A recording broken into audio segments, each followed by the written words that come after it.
अजय एक साधारण किसान परिवार से था। उसके पिता खेतों में कड़ी मेहनत करते थे, लेकिन महंगाई और मौसम की मार से आमदनी कभी स्थिर नहीं हो पाई।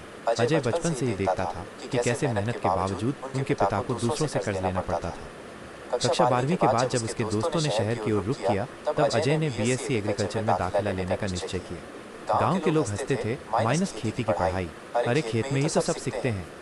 लेकिन अजय ने ठान लिया था, माइनस खेती को ज्ञान और तकनीक से जोड़कर कुछ नया करना है। कृषि की पढ़ाई और नजरिया बदलना। कॉलेज में अजय ने मिट्टी परीक्षण, ड्रिप इरिगेशन, कीट नियंत्रण, जैविक खेती और एग्री बिजनेस मैनेजमेंट जैसे विषयों को गहराई से पढ़ा।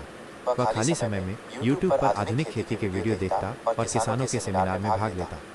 तीसरे वर्ष में उसने एक प्रोजेक्ट किया, कम लागत में जैविक सब्जी उत्पादन, जिसे राज्य स्तर पर पुरस्कार मिला। वापसी गांव में माइनस जब लोगों ने फिर ताने मारे। पढ़ाई पूरी करने के बाद अजय ने शहर में नौकरी के बजाय गांव लौटने का फैसला किया। उसने अपने 3 बीघा जमीन पर जैविक खेती और मल्टी क्रॉपिंग की शुरुआत की। लोगों ने फिर मजाक उड़ाया, इतनी पढ़ाई की और फिर खेत में ही आ गया। लेकिन 6 महीने में ही उसकी फसल की गुणवत्ता और बाजार में मांग देखकर सब चौंक गए। नया अध्याय, माइनस एग्री स्टार्टअप की शुरुआत। अजय ने अपने खेत को एक डेमो फॉर्म में बदला, जहां किसान आकर नई तकनीकें सीखते।